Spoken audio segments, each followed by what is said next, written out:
اسلام زندہ باد، اسلام زندہ باد، اسلام زندہ باد، اسلام زندہ باد۔ میرے آقا کے پیارے غلاموں، السلام علیکم ورحمۃ اللہ تعالی وبرکاتہ۔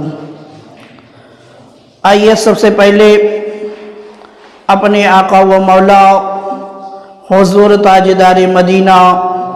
صلی اللہ تعالی علیہ وآلہ وسلم کی بارگاہ میں جھوم کا درود شریف کا نذرانہ عقیدت پیش کرے، پڑھے باواز سے بلند اللہم صلی علی سیدنا صفینا مولانا محمد وبارک وسلم، صلو علیہ صلاۃ و سلام علیک یا رسول اللہ صلی اللہ تعالی علیہ وآلہ وسلم۔ خطبہ مسنونہ کے بعد میں نے جس آیت کریمہ کی تلاوت کرنے کا شرف حاصل کیا ہے، اللہ تعالیٰ قرآن مجید کے اندر ارشاد فرماتا ہے فَإِذَا فَرَغْتَ فَانْصَبْ، یعنی تو جب تم نماز سے فارغ ہو تو دعا میں محنت کرو۔ میرے مسلمان بھائیوں، اس آیت کریمہ کے اندر جو ہے اللہ تعالیٰ نے نماز کے بعد جو ہے دعا کرنے کا حکم دیا ہے۔ اس آیت کریمہ کی تفسیر میں جو ہے تفسیر قرطبی، تفسیر طبری، تفسیر بیضاوی، تفسیر نصفی، تفسیر جلالین اور تفسیر خازن، دیگر کتب تفاسیر کے اندر ہے کہ حضرت عبداللہ بن عباس رضی اللہ تعالی عنہ فرماتے ہیں آیت کا مطلب یہ ہے کہ اے محبوب، جب آپ فرض نماز سے فارغ ہو جائیں، یعنی جو اللہ تعالیٰ نے یہ ارشاد فرمایا فَإِذَا فَرَغْتَ فَانْصَبْ، اس کا مطلب جو ہے حضرت عبداللہ بن عباس بیان کرتے ہیں کہ اس کا مطلب یہ ہے کہ اس آیت کریمہ کے اندر جو ہے اللہ تعالیٰ نے اپنے محبوب کو حکم دیا، اے محبوب جب آپ فرض نماز سے فارغ ہو جائے تو اپنے رب سے دعا کرنے میں کوشش کیجئے اور اس سے جو ہے سوال کرنے میں رغبت کیجئے۔ اور اسی طریقے سے تفسیر صراط الجنان کے اندر ہے کہ اس آیت کی ایک تفسیر یہ ہے کہ اے حبیب، جب آپ نماز سے فارغ ہو جائیں تو آخرت کے لیے دعا کرنے میں محنت کریں، کیونکہ نماز کے بعد جو ہے دعا مقبول ہوتی ہے، نماز کے بعد دعا مقبول ہوتی ہے۔ تو میرے مسلمان بھائیوں، اس آیت کریمہ اور تفاسیر سے یہ معلوم ہوا کہ اللہ تعالیٰ کا یہ حکم ہے کہ جب ہم فرض نماز یا سنت نماز یا نفل نماز ادا کر لیں تو اس کے بعد جو ہے دعا کرنی چاہیے، فرض نماز کے بعد دعا کرنی چاہیے، یہ اللہ کا حکم ہے، یہ اللہ کا حکم ہے۔ اللہ تعالیٰ نے یہ حکم دیا کہ جب تم فرض نماز مکمل کر لو تو اس کے بعد جو ہے دعا کے لیے اپنے ہاتھ کو اٹھا لو، دعا میں خوب محنت کرو، کوشش کرو، اللہ کی بارگاہ میں جو ہے اپنا سوال رکھو۔ تو میرے مسلمان بھائیوں، اس آیت کریمہ سے واضح ہو گیا کہ نماز کے بعد جو ہے دعا کرنی چاہیے، اور نماز کے بعد جب دعا کی جاتی ہے تو دعا جو ہے مقبول ہوتی ہے، یعنی قبول ہوتی ہے۔ جب ہم فرض نماز کے بعد دعا کرتے ہیں تو وہ ایسا مقام ہوتا ہے کہ اس مقام پر جو دعا کی جاتی ہے وہ دعا جو ہے اللہ کی بارگاہ میں مقبول ہوتی ہے۔ اور دیکھو میرے مسلمان بھائیو، ترمذی شریف کے اندر ہے کہ حضرت ابو امامہ رضی اللہ تعالی عنہ بیان کرتے ہیں کہ نبی کریم صلی اللہ تعالی علیہ وآلہ وسلم کی بارگاہ میں عرض کیا گیا کہ کون سی دعا جو ہے جلدی قبول ہو جاتی ہے، یعنی میرے آقا سے یہ پوچھا گیا کہ یا رسول اللہ آپ یہ بتائیں کہ کون سی دعا جو ہے جلدی قبول ہو جاتی ہے، کون سی دعا جو ہے جلدی مقبول ہو جاتی ہے۔ تو میرے آقا نے ارشاد فرمایا رات کے آخری پہر میں کی گئی دعائیں، یعنی رات کا جو آخری حصہ ہوتا ہے اس کے اندر جو دعا ہم کرتے ہیں وہ دعا جو ہے اللہ کی بارگاہ میں مقبول ہوتی ہے۔ اور آگے میرے آقا نے ارشاد فرمایا اور فرض نمازوں کے بعد کی گئی دعائیں، اور جو دعا فرض نماز کے بعد کی جاتی ہے وہ دعا بھی جلدی مقبول ہوتی ہے۔ تو میرے مسلمان بھائیوں، اس حدیث پاک سے جو ہے ہم اور آپ کو یہی سبق ملا کہ رات کا آخری پہر جو ہوتا ہے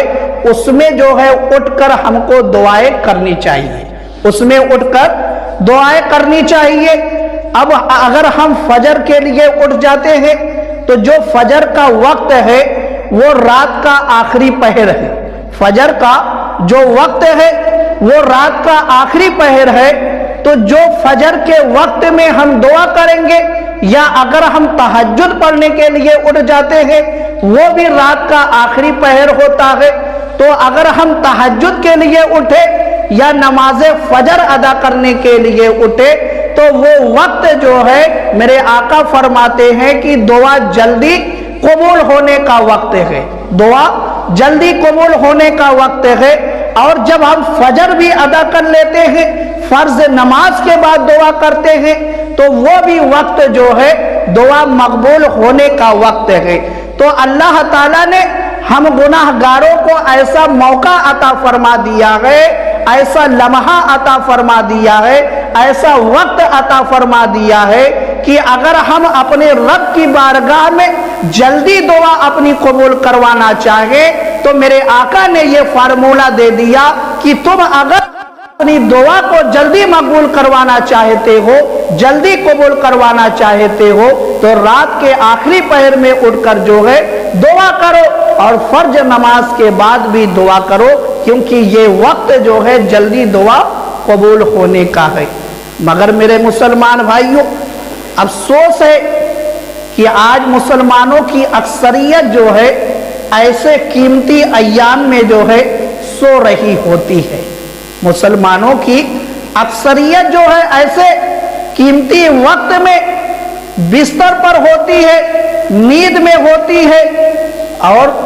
اٹھنے کے بعد جو ہے لوگ شکایت کرتے ہیں کہ ہمارے رزق میں برکت نہیں ہے، ہمارے گھر میں پریشانی ہی پریشانی ہے، ہمارا فلاں کام نہیں ہو رہا ہے۔ میرے مسلمان بھائیوں، کیسے ہوگا ہمارا کام؟ کیسے ہماری مصیبت دور ہوگی؟ کیسے ہماری پریشانی دور ہوگی؟ کیسے ہم خوشحال رہیں گے؟ جو ایام ہم کو دیا گیا تھا، جو قیمتی وقت ہم کو دیا گیا تھا دعا مقبول ہونے کا، اللہ کی بارگاہ میں اپنا سوال رکھنے کا، جب ہم ان وقتوں میں جو ہے اپنے سوال کو رکھتے ہی نہیں، ہم دعا کرتے ہی نہیں، تو پھر کیسے ہماری مصیبتیں دور ہوگی؟ ہماری غربت کیسے دور ہوگی؟ ہماری پریشانی کیسے دور ہوگی؟ تو میرے مسلمان بھائیوں،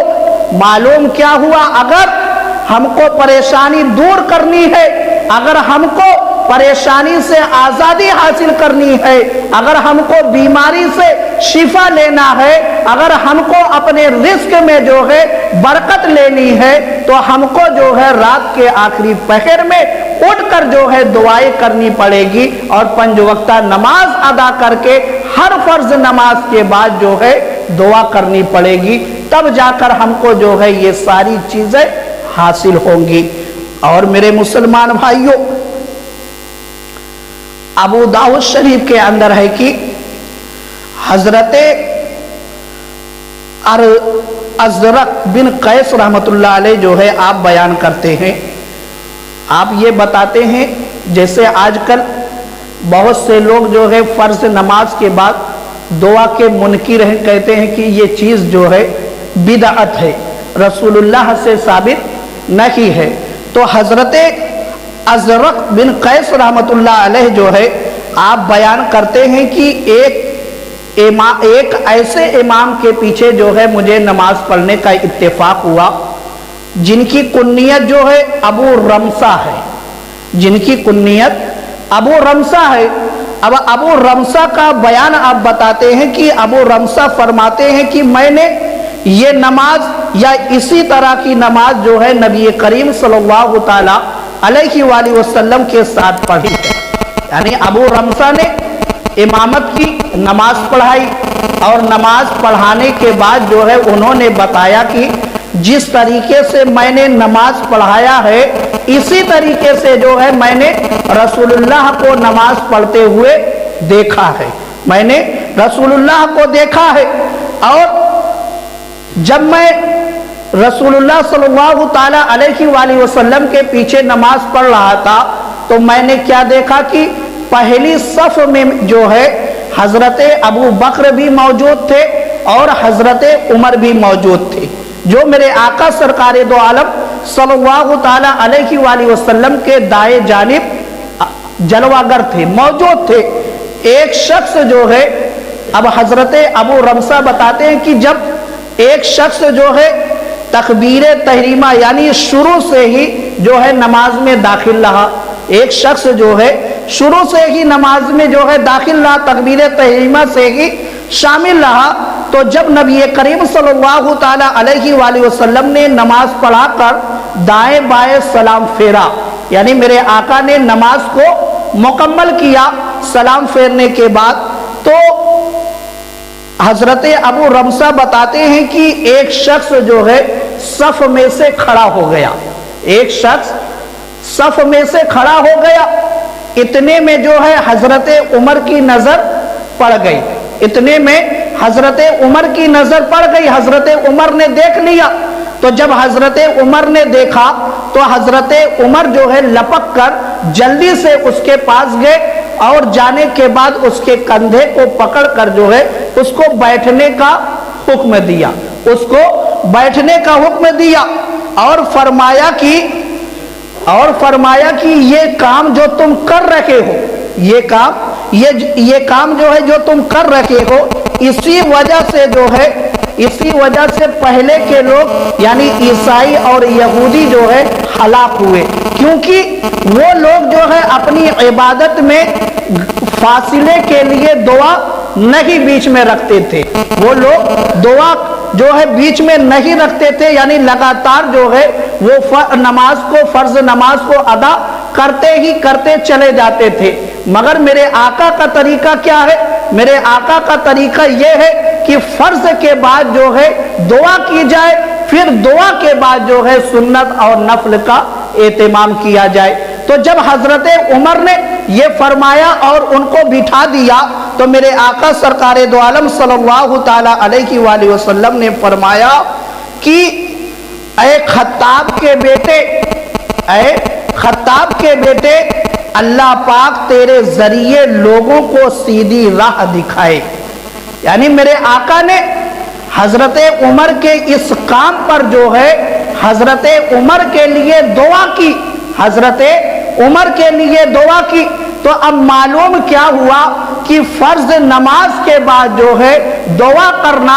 یہ میرے آقا کا طریقہ ہے، یہ میرے آقا کی تعلیم ہے کہ فرض نماز جب مکمل کر لی جائے اس کے بعد جو ہے دعا کی جائے، پھر دعا کرنے کے بعد جو ہے اور نمازوں کا اہتمام کیا جائے، اور نمازوں کا اہتمام کیا جائے،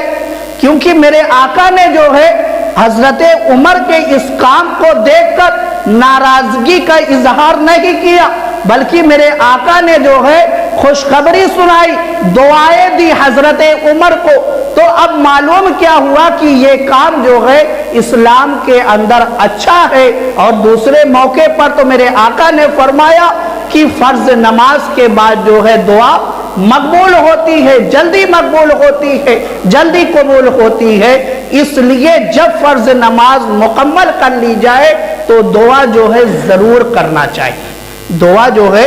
ضرور کرنا چاہیے۔ اور ابن ماجہ کے اندر ہے کہ حضرت عبداللہ بن عباس بیان کرتے ہیں کہ رسول اللہ صلی اللہ تعالی علیہ وآلہ وسلم نے فرمایا جب اللہ تعالیٰ سے دعا کرو، جب اللہ تعالیٰ سے دعا کرو، یعنی جب اپنے ہاتھ کو دعا کے لیے اٹھاؤ تو کس طریقے سے اٹھانا چاہیے؟ آپ بتاتے ہیں کہ ہتھیلیوں سے دعا کیا کرو، ہتھیلیوں سے دعا کیا کرو، اور ہاتھوں کی پشت سے جو ہے نہ کرو، یعنی اس طریقے سے نہیں دعا کرنا چاہیے، اس طریقے سے ہتھیلی یہ اوپر والا حصہ جو ہے یہ اوپر ہونا چاہیے۔ حضرت عبداللہ بن عباس فرماتے ہیں کہ رسول اللہ صلی اللہ تعالی علیہ وآلہ وسلم نے فرمایا کہ جب دعا کرو تو اپنے ہاتھ کی ہتھیلیوں سے دعا کیا کرو اور ہاتھوں کی پشت سے نہ کرو، اور جب دعا سے فارغ ہو جاؤ تو اپنے ہاتھ کو جو ہے چہرے پر پھیر لو، اپنے ہاتھ کو چہرے پر پھیر لو، یعنی جب دعا کرنا ہو تو اپنے ہاتھ کو اس طریقے سے اٹھایا جائے کہ یہ ہتھیلی والا حصہ جو ہے آسمان کی طرف ہو، اور جب ہم دعا کو مکمل کر لیں تو مکمل کرنے کے بعد جو ہے اپنے دونوں ہاتھوں کو چہرے پر پھیر لینا چاہیے۔ اور یہاں پر خیال رکھنے والی بات یہ ہے کہ دعا کے لیے جو ہے کوئی سمت جو ہے مقرر نہیں کی گئی، ایسا نہیں کہ آپ ادھر سے ہی دعا کریں یا ادھر ہی منہ کر کے دعا کریں یا دائیں سائڈ میں ہی منہ کر کے دعا کریں یا بائیں سائڈ میں جو ہے منہ کر کے دعا کریں، نہیں، دعا کا جو مرکز ہے، دعا کا جو قبلہ ہے وہ آسمان ہے، دعا کا جو مرکز ہے، جو قبلہ ہے وہ آسمان ہے، اس لیے ہتھیلی جو ہے آسمان کی طرف ہونی چاہیے، ہتھیلی آسمان کی طرف ہونی چاہیے، آپ کا چہرہ جو ہے کسی بھی طرف ہو مگر ہتھیلی جو ہے آسمان کی طرف ہونی چاہیے، کیونکہ دعا کا مرکز جو ہے وہ آسمان ہے، وہ آسمان ہے، اس سمت جو ہے ہتھیلی کو کرنے کا حکم دیا گیا ہے۔ اور آخری بات سن لیں، حضرت عبداللہ بن عباس جو ہے آپ بتاتے ہیں کہ جو اس طریقے سے نہیں کرتا، کس طریقے سے، جو فرض نماز کے بعد دعا نہیں کرتا، آپ فرماتے ہیں کہ اس کی نماز جو ہے اللہ کی بارگاہ میں ناقص ہے، یعنی ادھوری ہے، مکمل نہیں ہے، یعنی نمازوں کے بعد ہاتھ اٹھا کر جو ہے ہتھیلیاں سامنے پھیلا کر اپنی حاجات کے لیے جو ہے جو شخص دعا نہ کرے اس کی نماز جو ہے اللہ کی بارگاہ میں ناقص رہتی ہے، اس لیے نماز کو مکمل کرنے کے لیے فرض نماز کے بعد اپنے ہاتھ کو اٹھا کر جو ہے ضرور دعا کرنا چاہیے تاکہ نماز جو ہے مکمل ہو جائے۔ اور حضرت عبداللہ بن عباس نے